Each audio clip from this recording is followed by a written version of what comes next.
beautiful human, and welcome to this episode of It's Sew Briella. Today we are making a quarter zip in a pattern that I created using my quilted coat pattern.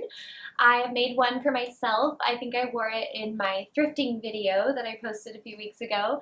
And so I'm going to use one of the fabrics I found at the thrift store that I showed you in my part 1 video. And I'm really excited to show you this. There's going to be some things that I'll teach you along the way. I'm going to go in detail how I do the sleeve cuff and sew on the elastic band there. I just started working with elastic, and I actually thrift all of my elastic because I thrift so many fitted sheets and they have elastic all around the perimeter, so I just cut and reuse that elastic from those sheets, and then I sometimes get lucky and find brand new elastic packages at the thrift store. So all of my elastic is also thrifted, which is really fun. So I'll teach you how to do an elastic cuff, which I also just learned myself. So let's go on this journey together.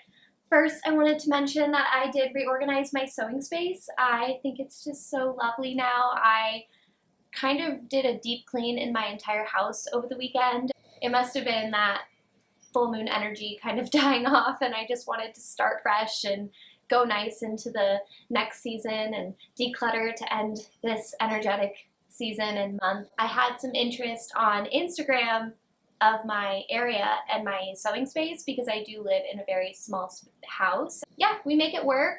We have an art station, we have a daughter, we have a lot of things in this room, but I found a way over time and experimentation to make it look a little bit feng shui and flowy in here. So maybe I'll give you a tour of my sewing space and like more of an in-depth way of how I organize my small home and make spaces for all the things that I find important to have out on a regular day-to-day basis, because I really enjoy being creative and I enjoy inviting my daughter to be creative as well. And so it's really nice to have things on display that we can kind of be like, oh, I feel inspired to play with that right now, or oh, I feel inspired to use that fabric right now, or oh, I feel inspired to do this activity right now, and just have it on hand ready to go.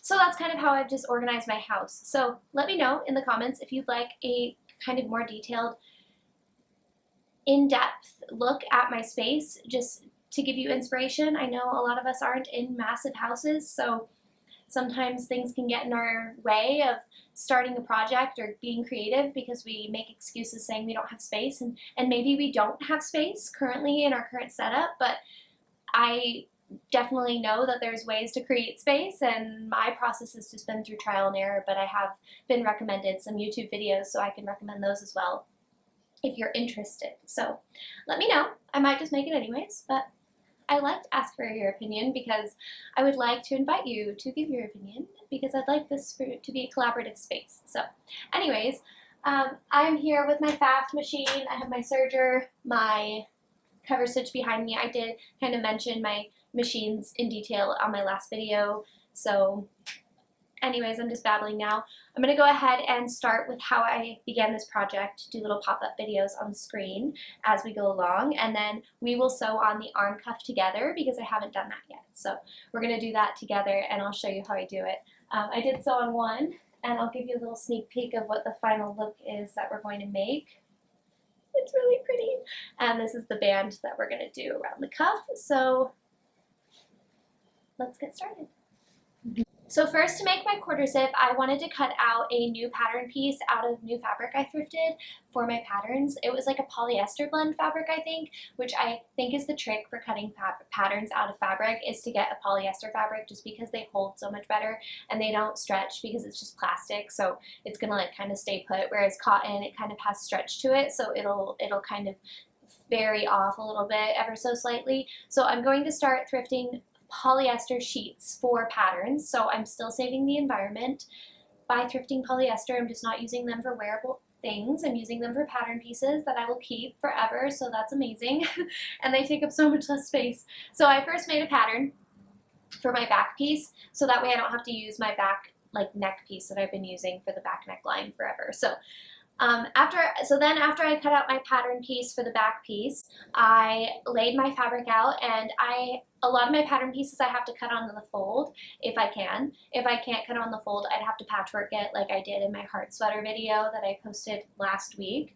or earlier this week. So I laid out my fabric and I folded it really nicely. There was this little seam in the middle of the fabric, so I had to be careful how I folded it. But I figured it out so I could cut all of the pieces that I needed to cut on the fold. So I think for this jacket, it's 7 pattern pieces, including the hem piece, the cuffs, and all of that. And then I decided to do a lining for this as well. So then I cut out basically all of those pieces again in my lining as well. So I used a cotton lining and a cotton fabric. This fabric I found, my partner thinks it kind of has nurse hospital vibes. I think it resembles like a Pastel Galaxy. I found it at Savers. It was from Mill Creek. I think I shared about the fabric in my last video where I thrifted it, but I think it's quite special. So I'm still really happy with how it turned out in the fabric choice that I used for this project. So I cut out all my pattern pieces, and the first step for making this piece and my quilted coat is to sew the shoulder seams. So I sewed the shoulder seams of my front piece and the back piece. I didn't have to sew the bottom yet because I am adding a zipper right here, only to the top piece, not to the bottom. So I wanted to sew on the bottom pieces after the zipper. So after I sewed on the shoulder seams, I then lay those pieces right sides facing, and in between those two fabrics, the outer fabric and the lining, I sandwich in the collar and the zipper pieces. So I kind of do this in phases because I just don't feel comfortable doing it all in one stitch. So I kind of do the collar first, and I don't sew all the way to the edge because I want to leave room for error just in case my collar isn't exactly cut perfectly, because I just know I'm not super precise with when I cut patterns out. So I always leave room to kind of fix my mistakes as I go, so I don't have to stress out about getting my measurements correctly as I am cutting out my pattern pieces. And that's just personally what makes me feel best supported in my sewing journey. I want to remind you that there's no one way to do anything. Just because somebody figured out a way to do it before you doesn't mean you have to do it the same way they did, because everybody's brain works so differently. So just a reminder there. So speaking of brains working, but basically you sew all of them right sides facing, so you have this like kind of right edge of seams, and then when you flip it out inside out, you have this collar piece, you have the shoulder seam, you have the zipper, and it's all really beautiful. Then what I do is I like to sew down the zipper from the front and sew down the neckline, because that just reinforces everything and kind of just holds the lining in place to the outer fabric. So after I sewed on the collar, the zipper, all of that stuff, then I went to the bottom part of the jacket. Here I was really experimenting because I had never sewed on like with a lining for a zipper before. So what I did, it seemed to work, is I sewed them on separately. First I did the front fabric and just sewed that on right with the zipper, and then for the lining I kind of sewed up until the zipper and kind of sewed around it to the other side. So in the inside of the jacket it still kind of looks seamless. I just personally wasn't entirely sure how to do this process, so I kind of wung it. I don't think I would have done it differently. After the bottom pieces were attached and all those seams were ironed open, then you just sew the armpit seams together. So you sew right sides facing of the front fabric and front sides facing of the inner lining, and then you just stuff the sleeve into the outer sleeve and you have a beautiful jacket. Then from there you have basically unfinished edges. So you have a finished collar, but you don't have finished wrists or the bottom hem.